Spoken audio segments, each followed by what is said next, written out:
thank you for your talk and for your work. When I discuss basic income with people, one objection that I face practically all the time is the idea that such a policy would inevitably lead to a rise in the cost of rent, the cost of food, the cost of public transportation. What would you answer to such an objection? I'm just looking up.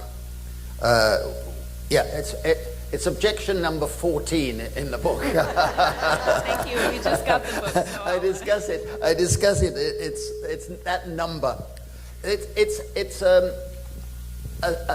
bad economics. I have a PhD in economics. I'm a professor of economics, etc. And whenever people make that argument, I say this is one-handled scissors. If you give a basic income, first thing you're realizing is you're actually substituting for something else. So you're not necessarily increasing the amount of money in the system, right?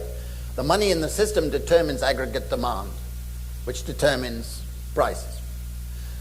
The second thing is, as we found in our pilots, if you give people a basic income, two things happen.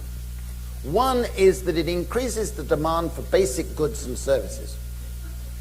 And what we call the elasticity of supply means that more people come forward to produce those basic goods and services because they know they've got a market out there, right? And what happened, that was another argument made by Sonia Gandhi. We found actually the prices of basic staples in those villages fell during the course of the basic income pilot, but the incomes of the people producing them went up because they were selling more and they had a more certain market. So they were more prepared to invest in seeds and fertilizers or whatever there might be. And then there is evidence also, which I summarize from other parts of the world, where an injection of cash, if it's broadly based, leads to an increase in the supply. Whereas if you do what the banks did after the financial crisis, the opposite happens. They did quantitative easing where they gave to the banks a basic income. So all the bankers, for leading us into this crisis, were given by governments a basic income in response. Here's your basic income in quantitative easing.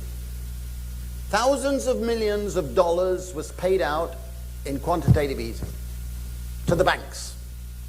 What did they do? They inflated property prices, they invested in emerging markets, increased inequality. That's a disaster. And gradually growth has returned. At what cost?